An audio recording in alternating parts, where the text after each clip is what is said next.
John F. Kennedy was the 35th President of the United States of America. Despite his short time in office, he managed to accomplish more than many other presidents have done as they served an entire term. One of the most important promises that Kennedy had fulfilled was the man-to-man interaction with the Soviet leader Nikita Khrushchev at the Vienna summit in June of 1961. Although the summit was an overall failure when it came to the conflict in Germany with East and West Berlin, other progress with peace between nations was achieved, such as the non-stop fighting in Laos finally coming to an end.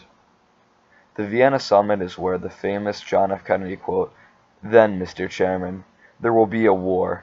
It will be a Cold War," came from, and is arguably one of the greatest quotes to come out of the Cold War. So you're ready to make this nuclear arms deal?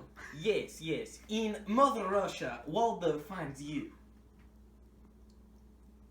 Well, thanks for making this. Thank you, Mr. Khrushchev. Pleasure.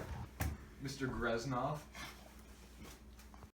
My name is Victor Brezhnev, and I will have my revenge! I'm not ready.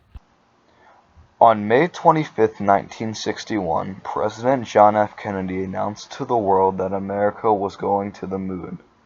The reason that Kennedy chose to do so at this time was to boost the morale of the American people after the crushing loss and shock of the USSR Sputnik in 1959, and to win the small battle that was a puzzle piece of the highly pressured Cold War.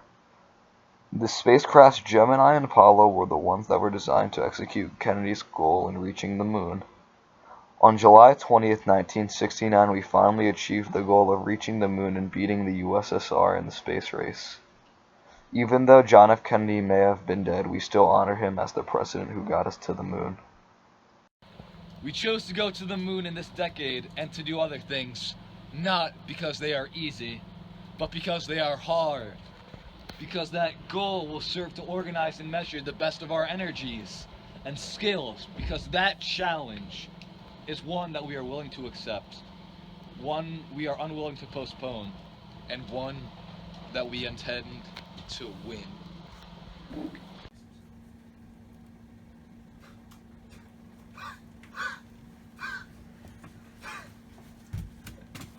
I'm in disbelief. Look what this man's doing to our country. It's unfreaking believable. Something has to be done, and right friggin' now. Lee Harvey Oswald was born in New Orleans in 1939. Later in his life, he joined the U.S. Marines and was discharged in 1959. 9 days later, he left for the Soviet Union. There is where he tried to join the Soviet Army, and alas, he failed to do so. In 1962, he was allowed to return to the United States with his wife and infant daughter. In 1963, he bought a .38 caliber revolver and rifle with a telescopic sight, and on April 10th in Dallas, he allegedly shot at and missed former U.S. Army General Edwin Walker. In October, he returned to Dallas and took a job at the Texas School Book Depository building. It would be that day on November 22nd, 1963 at 12:30 p.m. where President John F. Kennedy would be shot and officially announced dead only a half hour later. Oswald was arrested in a movie theater by police responding to reports of a suspect. On November 24th, 1963, Lee Harvey Oswald was shot dead by a single bullet from the gun of Jack Ruby, who used the .38 caliber revolver just like Oswald had purchased.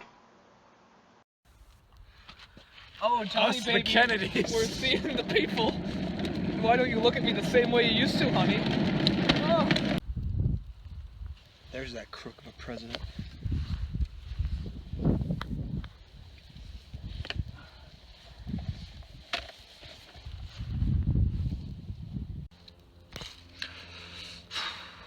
Target acquired. Wait for the people, Johnny. Wait for the people. Oh no, my God! My baby!